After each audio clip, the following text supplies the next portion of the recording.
বন্ধুরা, বাসন্তীকা কুকিং চ্যানেলে আপনাদের সকলকে স্বাগত। আবার একটা নতুন ভিডিওর সামনে আমরা দাঁড়িয়ে আছি এবং বলছি আপনাদের সকালে জল খাবার কী করেছে। সকালে কালকে কলকাতা গেছিলাম বিশেষ কারণে, তো রাত্রিবেলা তো পাওয়ার সেই ভাত টাত করেছিল এসে, হ্যাঁ অন্যান্য খাবার দেখিয়েছি। এখন তো দেখেছি সকালে জল খাবার কী হবে। কাল রাত্রি ফেনা ভাতটা করেছিল, দিয়ে আজকে আবার ঘি দিয়ে গরম করে ঘি দিয়ে আলু ভাতে দিয়ে ডিম দিয়ে ছেলেকে দেবে। ছেলে কালকে সারাদিন ভাত খায়নি, ওই ওই পরোটা আর হচ্ছে নানা রকম জিনিস খেয়েছিল। তো আজকে এই ভাত, গরম ভাত ছেলে খাবে আলু ভাতে ডিম দিয়ে।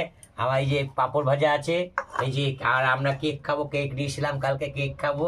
আর এই যে মিষ্টি আছে, এই মিষ্টি লালমোহন, হ্যাঁ বলাগড়ের নাম করা লালমোহন। এখানে লালমোহন আছে, দু জায়গায় লালমোহন আছে। হ্যাঁ লালমোহন মিষ্টিটা আছে।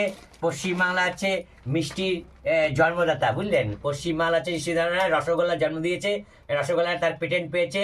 হ্যাঁ উড়িষ্যার হচ্ছে আমাদের, না উড়িষ্যার নয়, এটা আমাদের।